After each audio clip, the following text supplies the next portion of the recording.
नमस्कार, आप सभी का स्वागत है मैथ्स इजी सॉल्यूशन में। मैं हूं विजय वर्मा।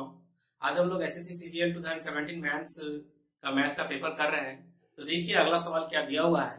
अगला सवाल उन्होंने पूछा है कि a plus a square plus a cube minus 1 बराबर 0, then find the value of a पर power 3 plus 1 by a equal to 1।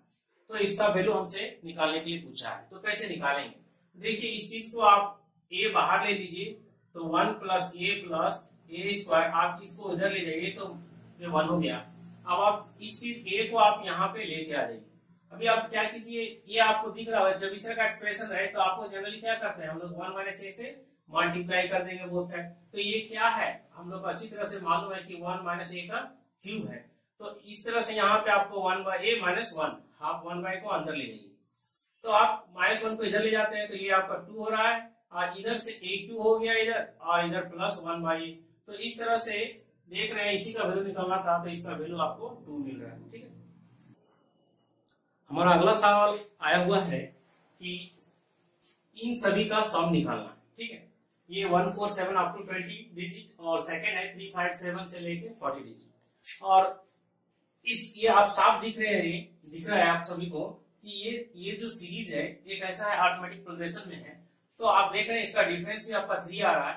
तो 20 डिजिट तक का सम निकालना है। तो हम लोग जानते हैं n/2, फॉर्मूला में लिख देता हूँ n/2 2a plus n minus 1 into D होता है। तो इसी फॉर्मूला के बेस पे दोनों को सॉल्व करेंगे। तो देखिए n/2 यानी 20/2 करने का मतलब 10 हो गया, फिर 2 इंटू ए का वैल्यू आपका 1 है। ठीक है, फिर प्लस n माइनस 1, 20 डिजिट है, 20 माइनस 1 यानी 19, और डिफरेंस आपका 3 दिया हुआ है। तो ये हो गया। नेक्स्ट आपका देखिए 357 से लेकर 40 डिजिट से निकालना है।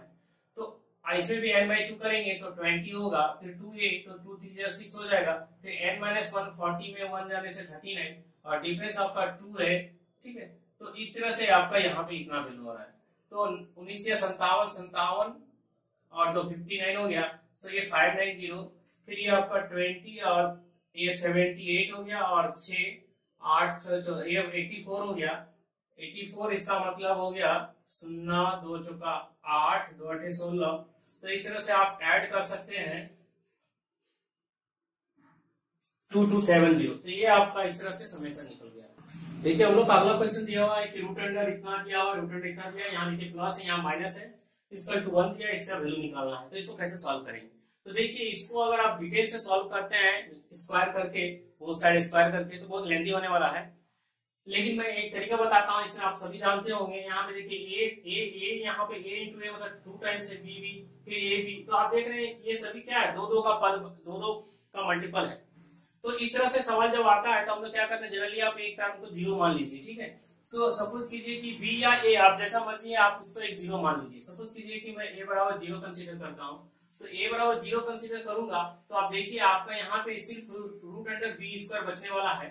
ठीक है, फिर यहाँ भी आप देखिए रूट अंडर बी स्क्वायर ही आपका आने वाला है, और बराबर 1 हो रहा है। ठीक है, और ये आपका b प्लस बी बराबर 1। तो इस तरह से आपका 2b इक्वल टू 1 यानी b इक्वल टू हाफ आ गया। अभी आप क्या कीजिए, a का वैल्यू 0 और b का वैल्यू हाफ यहाँ पे इस एक्सप्रेशन में पुट कर दीजिए। जब आप पुट करते हैं तो ये आपका 1 आने वाला है, और 1 माइनस बी का स्क्वायर यानी 1/4। तो इस तरह से आप देख रहे हैं कि आपका सॉल्यूशन 3/4 आने वाला है। ठीक है, आप इस तरीके से बनाइए। जब आपको इस तरह का फॉर्म में आपको जब पावर आपको इक्वल मिले, देखिए ये 2 है, ये 2 है, 2 है, 2 है, 2 है, 2 है, तो इस तरह से जब मिले तो हमेशा ये क्या करते हैं हम लोग एक 0 मान लेते हैं। देखिए हमारा अगला क्वेश्चन दिया हुआ है कि 1 प्लस 11 प्लस 1 1 1 प्लस इस तरह से देखिए 9 9 1 1 दिया है। तो इसका समेशन क्या होगा हमसे पूछ रहा है। ठीक है, तो इस तरह के सवाल को हम लोग कैसे सॉल्व करते हैं, ये एक्चुअली अरिथमेटिक प्रोग्रेशन से रिलेटेड है, ज्योमेट्रिक प्रोग्रेशन से रिलेटेड है। तो इसको देखिए कैसे करते हैं। आप इसको सबसे पहले क्या कीजिए, 1/9 कीजिए और 9 आप मल्टीप्लाई कर दीजिए। ठीक है, तो इस तरह से आपको मिलने वाला है, साथ ही आपको 9 आने वाला है। ठीक है, अभी आप क्या कीजिए, 1/9 हो गया, और इस 9 को क्या लिखिए 10 माइनस 1, फिर इसे आप 100 यानी 10 का स्क्वायर माइनस 1, फिर इसी तरह से 10 का पावर 3 माइनस 1, और आप कहां तक जाएंगे, 10 पर पावर 9 माइनस 1 तक जाएंगे। ठीक है, अभी आप देखिए 1/9 हो रहा है। अभी आप 10 प्लस वाले को पहले लीजिए 10 पर पावर 2, 10 पर पावर 3, इस तरह से लेके 10 पर पावर आप 9 तक जाएंगे। और उसके बाद आपका क्या होगा, -1 -1 -1 -1 कितनी बार, तो 9 बार होगा, तो -9 डायरेक्ट लिख देता हूँ। ठीक है, तो ये आ गया। अभी आप देख रहे होंगे कि ये जो है क्या है, जीपी में ज्योमेट्रिक प्रोग्रेशन में है। तो आपका देखिए फर्स्ट टर्म ये है, कॉमन रेशियो आपको कितना आ रहा है, 100/10 यानी 10 आ रहा है। सो इस तरह से फॉर्मूला हम लोग जानते हैं समेशन का, a r⁻n -1 बाय r -1 होता है। तो अब देखिए फर्स्ट टर्म आपका क्या है, 10 है, फिर r -1, r यानी 10 पर पावर n। तो अब देखिए हमारे पास टोटल टर्म कितने हैं, 9 है, तो 10 पर पावर 9 -1 और बाय 10 -1, r -1 है 10 -1 यानी 9 हो गया, और ये -9 आपका हो रहा है। ठीक है, अब आप क्या करेंगे, जिस तरह से ऑप्शन में रहेगा उस तरह से सॉल्व करेंगे। 9 अंदर ले जाने के लिए बोल रहा है, तो आप अंदर ले जाइए, 10 पर पावर 9 -1 और आपका ये 81 होगा। आप माइनस जब अंदर ले, ये -1 आपका इधर आने वाला है, तो इस तरह से आपका आंसर ये मिलने वाला है। ठीक है, मैं आप लोगों को इसके बारे में कुछ बताना चाहता हूँ।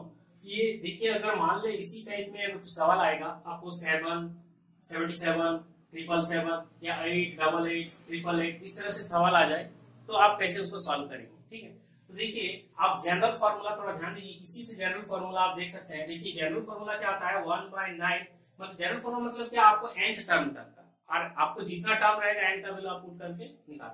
तो देखिए जनरल फॉर्मूला जो है वो 10/9 और 10 पर पावर n -1 और -n होता है। ठीक है, ये आपका जनरल फॉर्मूला है। सपोज कीजिए आपको 7 7 7 इस तरह से रखा, तो अब क्या हो जाता है, यहाँ पे 7/9 हो जाता, बिल्कुल ये रहता nth टर्म के लिए।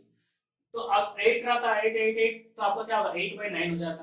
अगर 5 5 5 रहता तो क्या हो जाता, 5/9 हो जाता। और जितना टर्म तक आपको बोलेगा तो n का वैल्यू आप उस तरह से पुट कर सकते हैं। तो ये इस तरह का सवाल बहुत सारा आया हुआ है, बहुत बार एग्जाम में आया हुआ है। तो आप इससे अगर रिलेटेड हो सके आ जाए, तो आप उस जनरल फॉर्मूला याद रखिए इसका। हमारा अगला क्वेश्चन दिया हुआ है, ये बड़ा ही अच्छा क्वेश्चन है। देखिए उन्होंने दिया है कि 3 सर्किल है एक साथ टच करते हुए, इसका रेडियस r1, इसका रेडियस r2, इसका r3 दिया हुआ है। तो हमसे पूछ रहा है कि r2 का वैल्यू क्या होगा। ठीक, तो सबसे पहले बता दूं आपको कि हमने तो इतना जरूर पढ़ा है कि ये जो सर्किल बन रहा है, तीनों टच कर रहा है, और ये जो ट्रायंगल आपको दिख रहा है ना, ये ट्रायंगल और ये वाला ट्रायंगल और ये वाला ट्रायंगल, सभी के सभी क्या है, एक दूसरे के सिमिलर है। क्योंकि देखिए ये 90 डिग्री बन रहा है, इसका भी 90, इसका भी 90। ठीक है, और आप देख पा रहे होंगे कि यहाँ ये जो आपका है ये वाला एंगल, ये सब ट्रायंगल के लिए कॉमन है। तो एक 90 हो गया और एक कॉमन हो गया, मतलब सब सिमिलर है, डबल ए सिमिलरिटी से सिमिलर हो गया। अभी आप देखिए इस तरह का सवाल जब भी आए, आप ऑप्शन से जाइए। R2 का जो आंसर दिया होगा वो जरूर ऑप्शन में R1 और R3 के फॉर्म में ही दिया होगा। ठीक है, तो आप इसको कैसे सॉल्व करेंगे, तो हमको पता चल गया कि ये सभी सिमिलर होते हैं। ये हम लोग पहले पढ़े चुके हैं, एक थ्योरम है टेंजेंट ऑफ सर्किल में, उसमें साफ लिखा हुआ है कि this by this is equal to क्या होता है, दिस बाय दिस। हमने पढ़ा है सिमिलरिटी, इसको सिमिलर कैसे प्रूव करना है। अभी आप देखिए इसको कैसे बनाया जाता है। तो देखिए सबसे पहले सोचिए, ये तो आपका 90 डिग्री है ना, तो 90 डिग्री है तो ये तो हाइपोटेन्यूज का काम कर रहा है। तो आप कुछ भी मत कीजिए, जब सिमिलर है ना तो आप इसको 3 मान लीजिए, इसको 4 मान लीजिए, इसको 5 मान लीजिए। ठीक है, तो आप सिमिलर है तो आप क्या होगा, ये सिमिलर है तो 3 है, सपोज कीजिए कि ये 6 होगा, तो ये डिस्टेंस आपका कितना होने वाला है, ये डिस्टेंस आपका 8 होने वाला है। फिर ये डिस्टेंस आपका कितना होने वाला है, डबल कर दीजिए आप। ठीक है, सिमिलर है ना, तो साइड क्या होता है, प्रोपोर्शनल होते हैं, तो साइड प्रोपोर्शनल मैंने कर दिया, देखिए डबल कर दिया सबका। फिर उसी तरह सोचिए इसका डिस्टेंस क्या होगा, तो इसका डिस्टेंस आपका 4 या 12 आपका 12 होने वाला है। ठीक है, अब आप इसका डिस्टेंस आपका क्या होने वाला है, 5 या 15 होने वाला है। फिर इसी तरह से 3 6 है तो आपका ये 9 होने वाला है। ये सभी 90 डिग्री आपको अच्छी तरह से मालूम है। अब आप क्या कीजिए, सब का वैल्यू R1 का, R2 का, R3 का वैल्यू ऑप्शन में पुट कीजिए, जो सेटिस्फाई करे वही आंसर होगा। ठीक है, तो इस तरह के सवाल को आप इस तरह से डील कर सकते हैं। Thank you. आप सभी से रिक्वेस्ट है कि मेरे चैनल को सब्सक्राइब कीजिए और ज्यादा से ज्यादा लोगों तक शेयर कीजिए। अगली वीडियो में मैं कुछ और सवालों के साथ आऊंगा। Thank you.